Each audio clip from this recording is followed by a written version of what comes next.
Hello friends, आज हम nested structures की बात करेंगे। नेस्टेड का क्या मतलब होता है? एक के अंदर एक। जैसे हमारे लूप के अंदर लूप होता था, उसी तरह हमारे स्ट्रक्चर के अंदर भी एक और स्ट्रक्चर डिफाइन कर सकते हैं। जैसे यहाँ पर मैंने क्या लिया है, एक एड्रेस स्ट्रक्चर लिया है, स्ट्रक्ट एड्रेस। एड्रेस में मैं क्या क्या ले रहा हूँ, सिटी और पिन कोड। और एक मैंने दूसरा स्ट्रक्चर डिफाइन किया है, स्टूडेंट। स्टूडेंट स्ट्रक्चर में हम अब तक क्या ले रहे थे, नेम और मार्क्स ले रहे थे। अब हम चाहते हैं कि हम उसका एड्रेस भी लें। तो एक तरीका तो मेरे पास क्या है कि जो ये मेरे सिटी और पिन थे, ये मैं इसमें ऐड कर दूं। जैसे नेम, फिर मार्क्स, फिर यहीं पे लिख दूं सिटी, और फिर यहीं पे ऐड कर दूं पिन। पर ये सिटी और पिन मेरे क्या रिप्रेजेंट कर रहे हैं, एक टाइप का एड्रेस रिप्रेजेंट कर रहे हैं।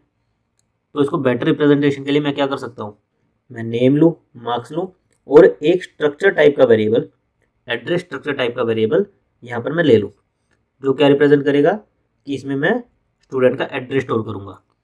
और उस एड्रेस का स्ट्रक्चर मैं कहाँ डिफाइन करूँगा, एक दूसरे स्ट्रक्चर में, जिसके अंदर मैं बताऊँगा कि एड्रेस कंसिस्ट करता है मेरी सिटी का और पिन कोड का। तो यहाँ पर हमने क्या किया, एक एड्रेस स्ट्रक्चर डिफाइन किया और उसको स्टूडेंट स्ट्रक्चर के अंदर यूज़ किया। इस चीज़ को हम कहते हैं नेस्टेड स्ट्रक्चर। यहाँ पर हमने एड्रेस स्ट्रक्चर को स्टूडेंट स्ट्रक्चर के अंदर नेस्ट कर दिया। नाउ अगर हमें स्टूडेंट की अब वैल्यू इनिशियलाइज करनी हो, तो पहले हम क्या करते थे, नेम ऑफ मार्क्स को इनिशियलाइज करते थे। अब हमें उसके साथ साथ एड्रेस को भी इनिशियलाइज करना है। एड्रेस क्या है, सिटी और पिन कोड। तो मुझे 4 वैल्यूज देनी पड़ेगी, नेम, मार्क्स, फिर सिटी, फिर पिन कोड। यहाँ पे हमने एक स्ट्रक्ट स्टूडेंट टाइप का st1 वेरिएबल डिक्लेयर किया है, जिसके अंदर हम क्या दे सकते हैं, 4 वैल्यूज। रमेश, ये आपका किसको कोरस्पॉन्ड करेगा, नेम को। 73 किसको कोरस्पॉन्ड करेगा, मार्क्स को। फिर उसके बाद नोएडा। नोएडा किस में जाना चाहिए, आपके एड्रेस में। लेकिन एड्रेस किस टाइप का है, स्ट्रक्चर टाइप का है। तो ये देखेगा कि इस एड्रेस की क्या क्या कंपोनेंट है।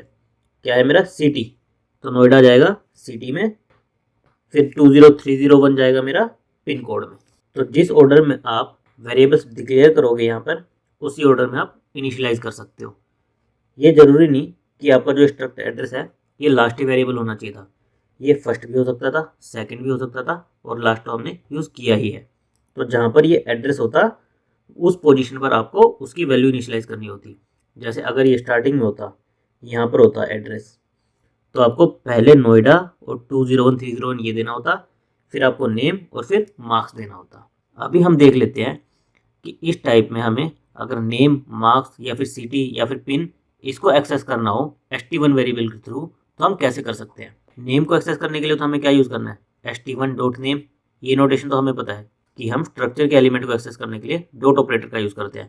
पहले आता है आपका स्ट्रक्चर वेरिएबल का नेम, और फिर उसके जिस एलिमेंट को एक्सेस करना हो उसका नेम, st1.name।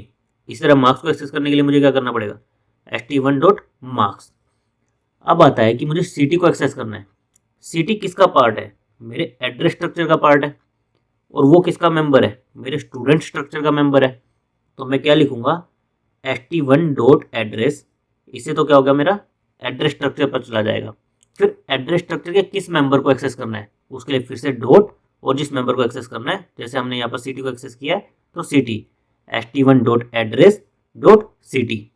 st1 मेरा स्टूडेंट स्ट्रक्चर था, एड्रेस मेरा किसको रिप्रेजेंट कर रहा था, एड्रेस स्ट्रक्चर को, और सिटी एड्रेस के मेंबर को। तो जब मैं लिखूंगा st1.address.city, तो मैं एड्रेस के सिटी मेंबर को एक्सेस कर पा रहा हूँ, और जिसमें हमने क्या वैल्यू स्टोर किया है, नोएडा।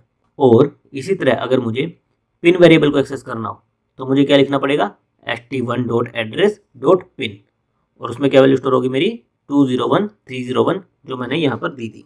नाउ ये नेस्टिंग आप कितने भी लेवल पर कर सकते हो। जैसे ऐसे भी हो सकता था कि एड्रेस के अंदर एक और स्ट्रक्चर होता, फिर उसके अंदर कोई और एक और स्ट्रक्चर होता। तो हम इसको भी एक बार देख लेते हैं। यहाँ पर हमने क्या किया है, हमारा भाई स्टूडेंट स्ट्रक्चर डिफाइन किया है, जिसके अंदर क्या है, नेम, मार्क्स और एड्रेस। पहले जो मेरा एड्रेस स्ट्रक्चर था उसमें क्या थे, सिटी और पिन थे। अब मैं कह रहा हूँ कि एक फ़ोन टाइप का स्ट्रक्चर वेरिएबल भी इसमें होगा। मैं स्टूडेंट का फ़ोन नंबर भी स्टोर करूँगा, लेकिन फ़ोन नंबर सिंपल ना होकर क्या होगा, उसके भी 2 पार्ट होंगे, एरिया कोड और नंबर। तो मैं इसको एक अलग स्ट्रक्चर में डिफाइन कर रहा हूँ, स्ट्रक्ट फोन, जिसके 2 मेंबर है, एरिया कोड और नंबर। तो मेरा हुआ क्या, स्टूडेंट के अंदर मेरा क्या है, एड्रेस स्ट्रक्चर। एड्रेस स्ट्रक्चर के अंदर एक और स्ट्रक्चर है, फोन स्ट्रक्चर। तो अब टोटल मेरे स्टूडेंट के अंदर वैसे देखो तो कितने मेंबर हो गए, नेम हो गया, मार्क्स हो गया, एड्रेस के अंदर कितने हैं, सिटी, पिन, फिर फोन के अंदर कितने हैं, एरिया कोड और नंबर। टोटल 6 वेरिएबल्स हो गए। तो अब जब मैं स्टूडेंट के स्ट्रक्चर को इनिशियलाइज करूंगा तो मुझे 6 वैल्यूज देनी पड़ेगी। Truck student st1 equal to मैंने 6 वैल्यूज दी है। मेरी पहली वैल्यू रमेश किसको कोरस्पॉन्ड करेगी, जो सबसे पहले आ रहा है नेम, 73 मेरी मार्क्स को। फिर नोएडा किसको कोरस्पॉन्ड करेगी, मेरे एड्रेस में जाएगा, एड्रेस में जो सबसे पहला मेंबर होगा सिटी। फिर 201 301 ये किसको कोरस्पॉन्ड करेगा, पिन को। फिर मेरा 91 किसको कोरस्पॉन्ड करेगा, ये एड्रेस में अगले मेंबर पर जाएगा जो क्या है फोन टाइप का एक पी वेरिएबल है, इसमें जाके देखेगा एरिया कोड। तो ये 91 आपका किसको कोरस्पॉन्ड करेगा, एरिया कोड को। फिर ये लास्ट में 1 2 3 4 5 6 ये किसको कोरस्पॉन्ड करेगा, नंबर को। और अगर हमें किसी पर्टिकुलर एलिमेंट को एक्सेस करना हो तो हमें क्या यूज़ करने पड़ेंगे, डॉट ऑपरेटर्स। जितनी नेस्टिंग होगी उतने डॉट ऑपरेटर्स का यूज़ होगा। जैसे अगर मुझे स्टूडेंट 1 के नेम और मार्क्स को एक्सेस करना है तो मैं कैसे लिखूंगा, st1 dot name st1 dot marks. फिर अगर मुझे st1 वेरिएबल की हेल्प से एड्रेस के वेरिएबल को एक्सेस करना है, सिटी और पिन को एक्सेस करना है लेकिन स्टूडेंट वेरिएबल की हेल्प से, तो मैं कैसे लिखूंगा, st1 डॉट एड्रेस। इससे मैं कहाँ चला जाऊंगा, एड्रेस पर, और फिर उसके बाद डॉट जिस मेंबर को मुझे एक्सेस करना हो, जैसे st1 dot address dot city, st1 dot address dot pin.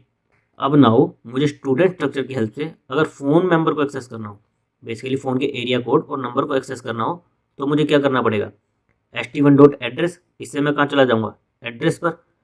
फिर डॉट पी, इससे मैं कहाँ चला जाऊँगा, फ़ोन पर। फिर डॉट जिस मेंबर को एक्सेस करना हो, जैसे st1 dot address dot P dot area code में क्या आ जाएगा, एरिया कोड। और st1 dot address dot P dot number में क्या आ जाएगा, मेरा फ़ोन नंबर। तो हमें कितने डॉट ऑपरेटर्स का यूज़ करना पड़ रहा है, जितनी हमारी नेस्टिंग है। तो बेसिकली आपको लेवल बाय लेवल जाना है। st1 मेरा क्या था, सबसे आउटर स्ट्रक्चर था, स्टूडेंट स्ट्रक्चर था। इसके अंदर मैंने क्या यूज़ किया था, एड्रेस। तो डॉट एड्रेस से मैं एड्रेस स्ट्रक्चर पर पहुंच गया। इसके अंदर मैंने क्या यूज़ किया था, फ़ोन स्ट्रक्चर। डॉट पी से मैं कहाँ पहुंच गया, फ़ोन स्ट्रक्चर पर। और उसके अंदर क्या थे, कुछ मेंबर्स थे, तो जिस मेंबर को मुझे एक्सेस करना था, डॉट मेंबर नेम। इस चीज़ को हम VS कोड में भी देख लेते हैं। यहाँ पर हमने क्या किया है, हमारा भाई फ़ोन स्ट्रक्चर, एड्रेस स्ट्रक्चर और स्टूडेंट स्ट्रक्चर, ये तीनों स्ट्रक्चर डिक्लेयर किए हैं। हमने स्टूडेंट के अंदर एड्रेस लिया है और एड्रेस के अंदर फ़ोन लिया है। फिर हमने हमारे मेन प्रोग्राम में क्या किया है, स्टूडेंट st1 एक हमने स्टूडेंट टाइप का वेरिएबल लिया है जिसको हमने 6 वैल्यू से इनिशियलाइज किया है, जो हमने अभी डिस्कस की थी। फिर हमने जो डॉट ऑपरेटर वाली नोटेशन डिस्कस की थी उससे हमने name, marks, city, pin, area code और नंबर को प्रिंट कराया है। उसके बाद हमने क्या किया है, हमने एरिया कोड को मॉडिफाई किया है। कैसे मॉडिफाई किया है, st1 dot address dot P dot area code equal to new value. फिर हमने इसी एरिया कोड को प्रिंट करवाया है ये देखने के लिए कि हमारा एरिया कोड मॉडिफाई हो गया है या नहीं हुआ है। इसको एक बार रन करके देखते हैं। रन करने पर हमारा नेम में क्या आ गया, रमेश, मार्क्स में 73, सिटी में नोएडा, पिन में 201 301, एरिया कोड में 91, नंबर में 1 2 3 4 5 6। फिर हमने क्या किया था, एरिया कोड को मॉडिफाई करके 10 किया था और उसको प्रिंट किया था, तो हमारा न्यू एरिया कोड क्या आ गया, 10। तो इस तरह से आप नेस्टेड स्ट्रक्चर का यूज़ करके आप कॉम्प्लेक्स स्ट्रक्चर्स बना सकते हैं और अपना कॉम्प्लेक्स डेटा स्टोर कर सकते हैं। Thank you guys.